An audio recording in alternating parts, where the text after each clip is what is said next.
Welfare స్కీములన్నీ మాదిగలకు ఎక్కువ వెళ్ళిపోయినాయి అని చెప్పి అంటే మాదిగలకు నిజంగా ఎక్కువ వెళ్ళిపోతే మరి మాలలు నష్టపోయినట్టే కదా, మాలలు నష్టపోయినట్టే కదా. మరి మాలలు నష్టపోకుండా ఉండాలంటే కూడా వాళ్ళ వాట వాళ్ళకి దక్కాలి కదా. ఆ లెక్కలు చూసినా కూడా వాళ్ళ వాట వాళ్ళకి దక్కాలన్నా కూడా వర్గీకరణ జరగాల్సిందే కదా.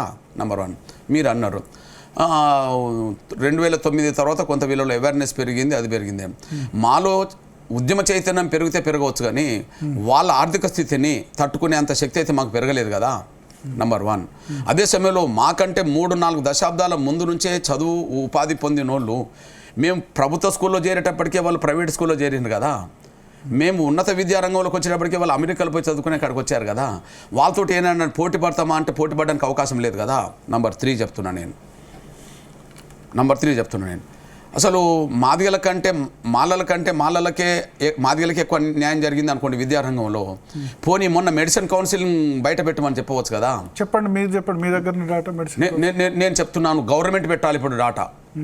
వాళ్ళది ఊహగానమే నాది ఊహగానమే అని అనుకుంటే ఓకే, వాళ్ళు మేమే ఎక్కువ తిన్నామని మేము అంటున్నాం, వాళ్ళు అంటుండ్రు అనుకుందాం విద్యారంగంలో.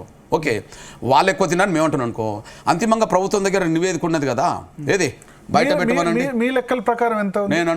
నేను అంటున్నాను 1000 మెడికల్ సీట్లు ఉన్నాయంటే, మెడిసిన్ సీట్లు ఉన్నాయంటే అందులో మాకు రావాల్సినవి ఒకవేళ 65% 70% అనుకుంటే 700 సీట్లు మా పిల్లలకు రావాలి. నేను అంటున్నాను 300 దాటాయి మాకు, 400 మేము కోల్పోయిన. మీ జనాభా 65 నుంచి 70% ఉందా? ఉన్నదని చెప్పి నేనంటే తప్పే, లేదని ఎవరన్నా తప్పే.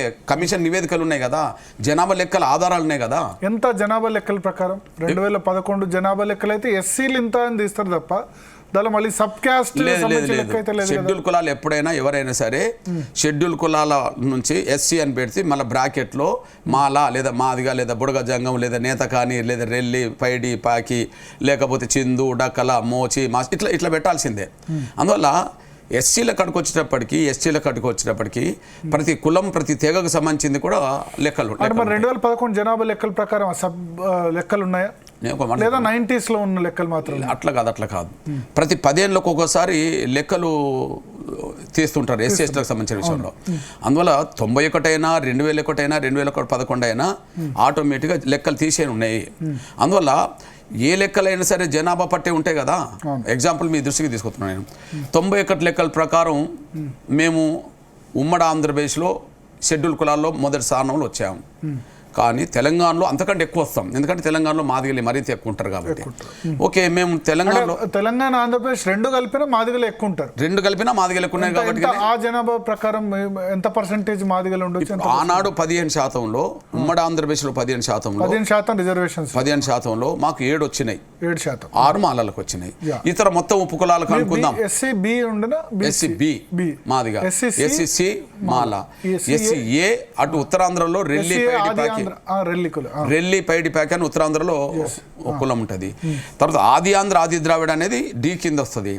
ఆది ద్రావిడైనా ఒక కులం కాదు, ఆది ఆంధ్రులైనా ఒక కులం కాదు.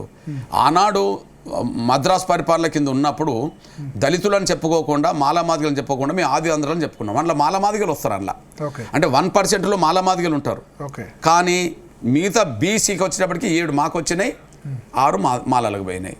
ఇప్పుడు ఇక్కడ లెక్కలు తీసుకుంటే తెలంగాణలో మేము మినిమం తెలంగాణ జనాభా, ఎందుకంటే రామచంద్ర కమిషన్ రిపోర్ట్లో ప్రతి జిల్లాల రిపోర్ట్ ఉంటుంది ఉమ్మడి ఆంధ్రప్రదేశ్లో. కాబట్టి శ్రీకాకుళం రిపోర్ట్ ఎట్లున్నదో వరంగల్ రిపోర్ట్ అట్లే ఉంటుంది, చిత్తూరు రిపోర్ట్ ఎట్లుంటుందో హైదరాబాద్ రిపోర్ట్ అట్లుంటుంది. అంటే ఉమ్మడి తెలంగాణలో 10 జిల్లాల రిపోర్ట్ కూడా ఉన్నది. ఆ రిపోర్ట్ ప్రకారంగా మాదిగల జనాభా 60 నుంచి 70% ఉంటాం మేము ఇక్కడ తెలంగాణలో. 60 నుంచి 70%. నేను చెప్పేది ఉన్నది రికార్డ్ అనేది లెక్క. నాకు తెలిసి 25-26%. నాటకాని కులస్తులు కూడా ఉంటారు కదా పెద్ద ఎత్తున.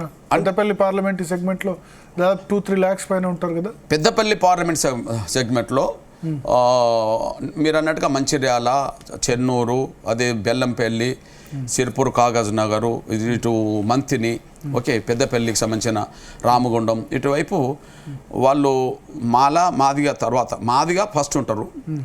నాకు తెలిసి నేతగానే సెకండ్ కనిపిస్తారు, మాలలు థర్డ్ కనిపిస్తారు అటువైపు చూస్తే ఉన్నదాంట్లో. అందుకనే కదా ఇప్పుడు నేతగాని వెంకటేష్ అక్కడ గెలిచింది,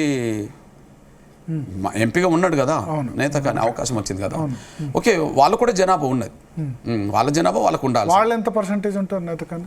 బహుశా అంటే మొత్తం కేటగరైజేషన్ జరిగినప్పుడు ఎంత పర్సెంట్ అవుతుందో మొత్తం అన్ని కానీ ఉపకులాలు మాల కిందే అప్పుడు అప్పుడు మాల కింద పోయింది కన్సిడర్ చేసి అప్పుడు మాల కింద పోయింది అట్లా